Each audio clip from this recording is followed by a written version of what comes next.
Is this another one of your movie proofs? Maybe. I don't want to say it. Say what? You can't. You can't possibly say it.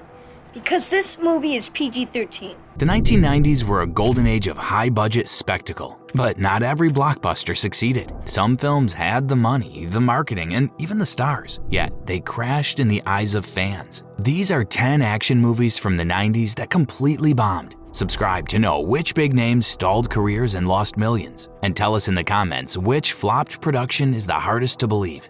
Number 1. Cutthroat Island, 1995. The stakes were high when they attempted to bring cinematic pirate adventure to life, but it soon turned out to be one of the most infamous box office disasters of the decade. Directed by Rennie Harlin and starring Geena Davis, with an enormous production budget reported to be between $92 million and $115 million.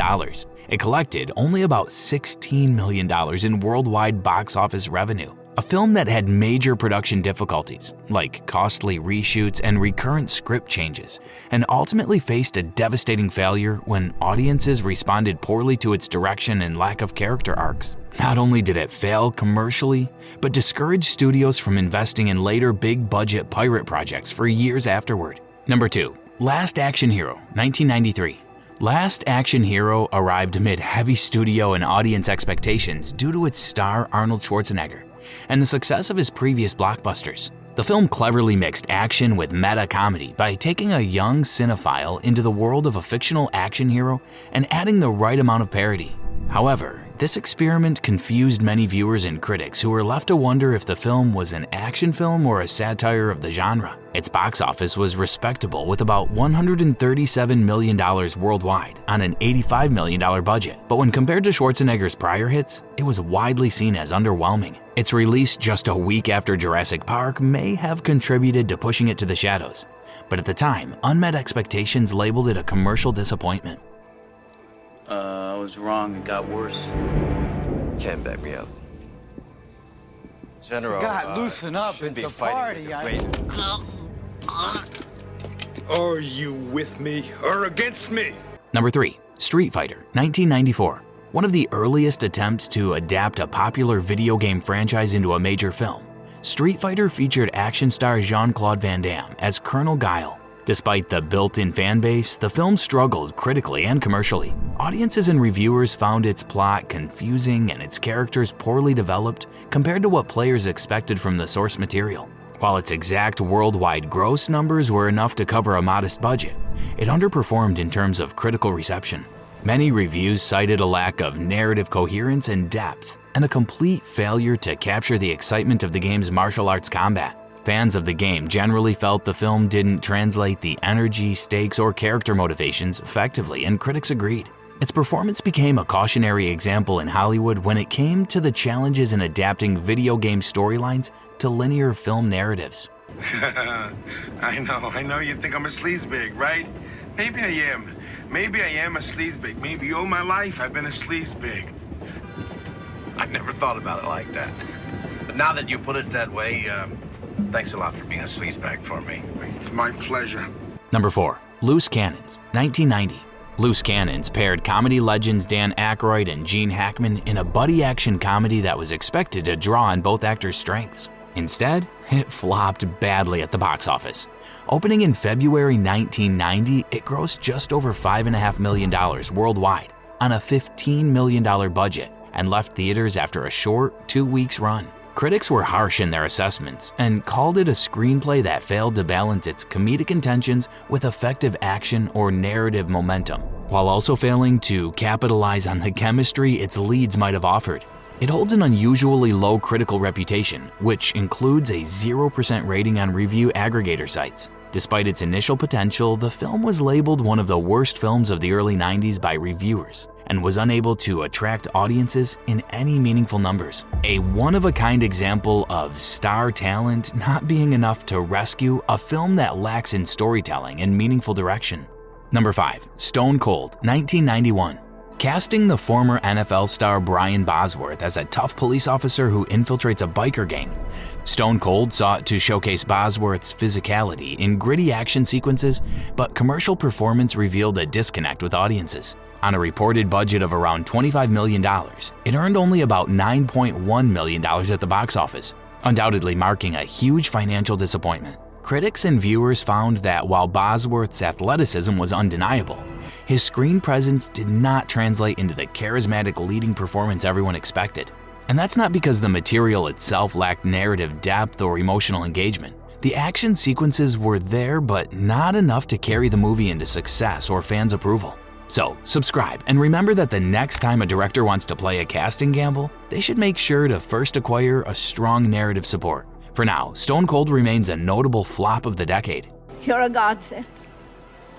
A savior. No, I'm just the postman. Number 6. The Postman, 1997. A post-apocalyptic action film in which the director Kevin Costner can also be seen in front of the camera. Based on David Brin's novel, The Postman takes place in a dystopian future where the United States has collapsed and the nation is divided into warlords and scattered survivors. Costner's character is a drifter who stumbles upon an old postal uniform and becomes a symbol of hope in a world turned upside down. He delivers mail to isolated communities in an attempt to rebuild civilization and challenge the tyranny. Despite this ambitious premise and high production budget, the film bombed at the box office, grossing only $30 million worldwide, far less than expected. Critics panned the movie for its slow pacing and even mocked it for its over-the-top sentiment. Do you think the film deserved this reaction? Or it met an unlucky fate just because it was released side by side with Cameron's Titanic? Don't call me babe.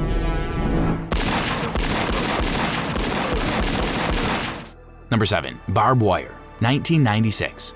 Pamela Anderson's Barbed Wire was billed as a futuristic action film set in a dystopian United States during the Second Civil War, with Anderson portraying a tough nightclub owner who turns into a reluctant hero. Despite an intriguing premise drawn from a comic book series, the movie's execution drew majority of the negative responses. It earned a relatively meager $3.8 million in the United States, which is far below expectations for a theatrical release featuring such a recognizable lead. Critics said it was the shallow plot and a failure to capture thematic depth in addition to dialogues that completely lack punch, that leave audiences feeling like style was a bigger priority over substance. The film tried to capture its influence from classics like Casablanca, but it still turned out to be derivative and ineffective. It is important to note that Barbed Wire did attract some cult interest for its bold aesthetic and Anderson's star appeal, of course, but it was still unable to generate box office momentum or critical acclaim. Number 8. Mortal Kombat, Annihilation, 1997.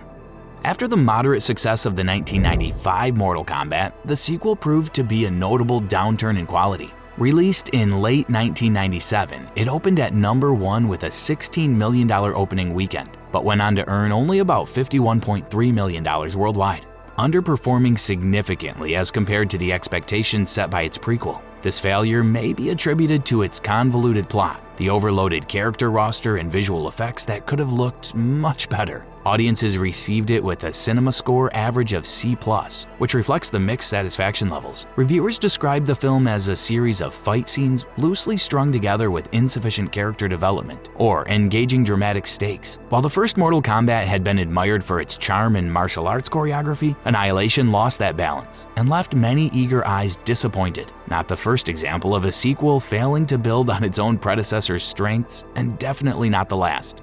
Number 9. Police Academy, Mission to Moscow, 1994. By the time Police Academy Mission to Moscow arrived in 1994, the once popular Police Academy franchise had long since lost its original spark. The 7th installment saw the familiar ragtag group of recruits deployed to Russia to fight crime, but it was met with an overwhelming amount of negativity.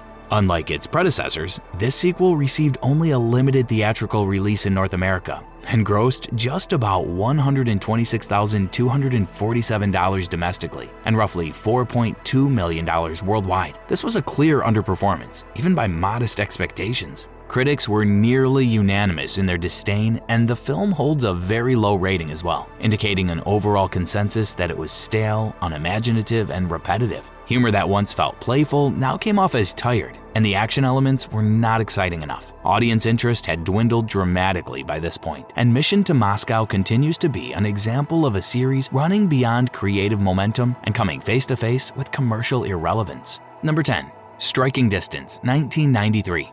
Striking Distance opened at number 1, yet it still flopped domestically. The film is a police procedural thriller starring Bruce Willis and directed by Rowdy Harrington. Set in Pittsburgh, the film follows Tom Hardy, who is a river cop forced to return to the police force after being demoted. He becomes embroiled in a series of murders that seem to be connected to his past and his family's history in law enforcement. The film had an impressive cast, including Sarah Jessica Parker, but was met with negative reviews for several reasons. Critics criticized its cliched plot, which lacked the originality and suspense that was expected from a police thriller. The film's pacing was slow, and the character development weak. Even Bruce Willis failed to bring the necessary depth to his character. The film's tone was often noted to be inconsistent, swinging between action and melodrama without fully committing to either. All this, in addition to the lack of chemistry between Willis and his co-stars, led to a disappointing commercial performance and a significantly lower profit than its production budget. These 10 films remind us that big budgets and ambitious ideas rarely overpower the importance of cinematography and connection with the audience. Some of these flops have garnered cult followings, others serve as cautionary tales in film schools, and a few are fun time capsules of how not to make action movies. Which one do you think still deserves a second chance or a reboot? Comment below and hit subscribe if you want to learn about unfortunate events from Hollywood's past.